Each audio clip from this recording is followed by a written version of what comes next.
الحمد للہ والصلاة والسلام علی رسول اللہ اما بعد باب کتابت العلم، علمی باتیں تحریر کرنا۔ علم کی حفاظت چونکہ تبلیغ کے لیے، علم کی نشر و اشاعت کے لیے ایک بہت زیادہ مفید رستہ ہے، اور شاعر بھی کہتا ہے العلم صید والکتابۃ قیدہ، علم ایک شکار ہے اور لکھ لینا اسے قید کر لینا ہے۔ امام بخاری رحمہ اللہ یہاں سے اس بات کا آغاز کرنا چاہتے ہیں، احادیث لے کر آنا چاہتے ہیں کہ احادیث کو لکھ لینا چاہیے۔ حدیث نمبر 111 ہے۔ بیٹا آپ تھوڑا سا اگر خاموش ہو جائیں۔ قال حدثنا ابن سلام قال اخبرنا وكيع عن سفيان عن مطرف عن الشعبي عن ابي جحيفة قال قلت لعلي هل عندكم كتاب؟ قال لا الا كتاب الله او فهم اعطيه رجل مسلم او ما في هذه الصحيفة. قال قلت وما هذه الصحيفة؟ قال العقل وفكاك الأسير ولا يقتل مسلم بكافر۔ ابو جحیفہ رضی اللہ عنہ نے فرمایا میں نے علی رضی اللہ عنہ سے سوال کیا هل عندكم کتاب، کیا آپ کے پاس کوئی کتاب ہے؟ قال لا، آپ نے فرمایا نہیں، الا کتاب اللہ، ہاں اللہ کی کتاب موجود ہے۔ او فہم اعطیہ رجل مسلم، یا پھر فہم و فراست کہ جو اللہ تبارک و تعالی کسی مسلمان آدمی کو عطا کر دے۔ او ما فی هذه الصحیفہ، یا جو کچھ اس صحیفے کے اندر، اس کتابچے کے اندر موجود ہے۔ قال قلت وما فی هذه الصحیفہ، ابو جحیفہ رضی اللہ عنہ کہتے ہیں میں نے پوچھ لیا کہ اس صحیفے کے اندر کیا ہے، یہ جو آپ کے پاس کتابچہ ہے اس کے اندر کیا لکھا ہے؟ آپ نے فرمایا کہ اس کے اندر العقل، دیتوں کے مسائل موجود ہیں۔ العقل کا لغوی مطلب ہوتا ہے کسی چیز کو گرہ لگانا، باندھنا، تو یہ اس سے ماخوذ ہے کہ جو دیت دی جاتی ہے یہ اونٹ سے دی جاتی ہے، اور اونٹ آپ جانتے ہیں کہ ایک قتل کے عوض میں 100 اونٹ ادا کیے جاتے ہیں، تو جو دیت دینے والا ہوتا ہے وہ 100 اونٹ لے کر انہیں باندھ دیتا ہے، جو مقتول کے اولیاء ہیں ان کی حویلی یا ان کا جو بڑا کوئی صحن یا اس طرح کا گھر ہوتا ہے وہاں جا کر ان کو باندھ دیتا ہے، تو اس سے یہ لفظ ماخوذ ہے العقل، تو مراد اس سے کیا ہے؟ دیت۔ تو گویا دیت کے مسائل اس کے اندر لکھے ہوئے ہیں۔ اور دوسرے نمبر پر فرمایا وفکاک الاسیر، قیدیوں کو چھڑانے کے جو مسائل ہیں نا وہ بھی اس کے اندر لکھے ہوئے ہیں۔ اور تیسرے نمبر پر فرمایا ولا یقتل مسلم بکافر، کافر کے بدلے مسلمان کو قتل نہیں کیا جائے گا۔ اس قسم کی احادیث بھی میرے اس صحیفے کے اندر لکھی ہوئی ہیں۔ حافظ ابن حجر رحمہ اللہ امام بخاری رحمہ اللہ کی ایک بات نقل کرتے ہیں کہ جس مسئلہ میں احکام و مسائل کے حوالے سے علماء کرام کے اختلاف ہو تو امام بخاری رحمہ اللہ بالجزم الفاظ استعمال نہیں کرتے۔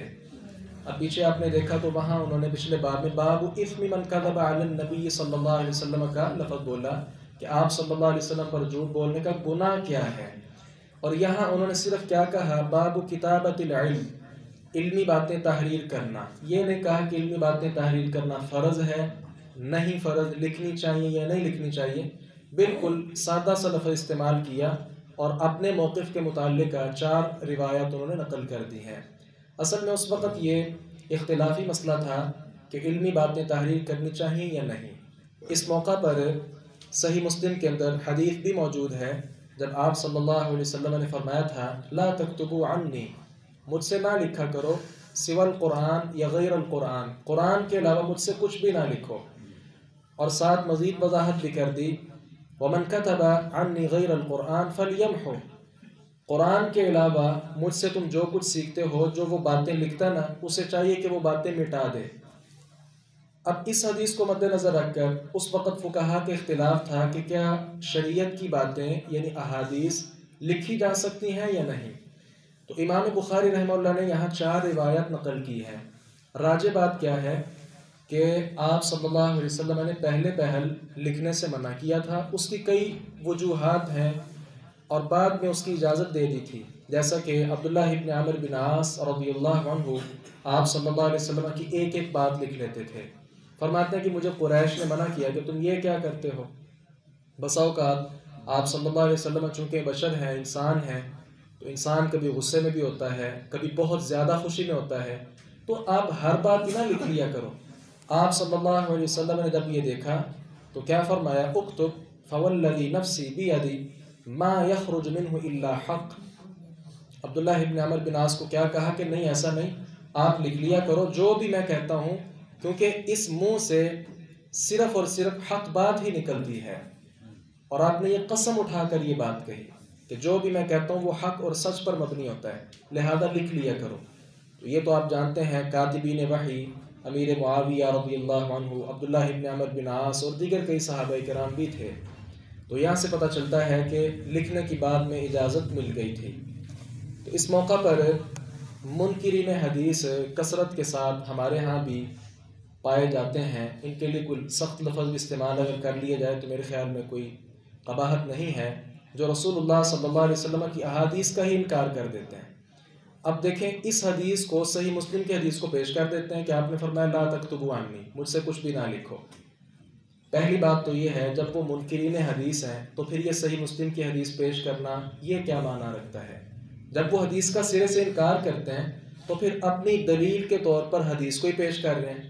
حدیث کا تو انکار کرتے ہیں، پھر ان کے لیے کسی بھی حدیث سے استدلال لینا یہ تو جائز ہی نہ ہوا۔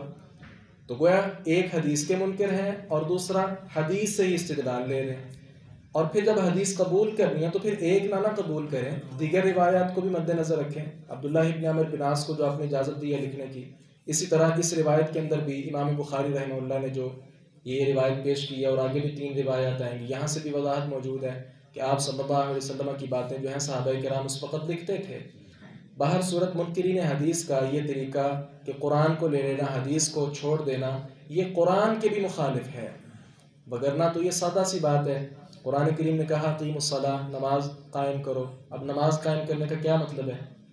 نماز کسے کہتے ہیں؟ الصلاۃ کا لفظ تو درود پر بھی بولا جاتا ہے، تو کیا آدمی اکیلا درود پڑھ لے تو کافی ہے؟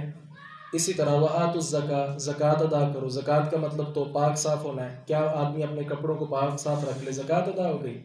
اگر زکوٰۃ پیسوں سے ہے تو کتنے پیسوں پر زکوٰۃ فرض ہے بھائی؟ کس کو دی جائے گی، کتنی دی جائے گی، کب دی جائے گی؟ یہ ساری چیزیں کہاں موجود ہیں؟ حدیث کے اندر ہیں۔ اسی طرح حج کے مناسک جو ہیں، حج کس طرح کرنا ہے، کہاں موجود ہے؟ حدیث کے اندر۔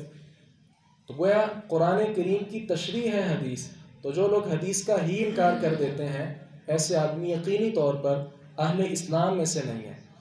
اور حجیت حدیث پر میں آپ چاہوں گا کہ آپ حجیت حدیث پر الگ سے علماء کرام نے، اب تو اردو کے اندر کتابیں بھی موجود ہیں حجیت حدیث کے نام پر، تو یہ کتابیں ضرور پڑھنی چاہیے تاکہ معاشرے کے اندر جو فتنہ انکار حدیث بہت زیادہ پھیل چکا ہے اس کا تدارک ہو سکے۔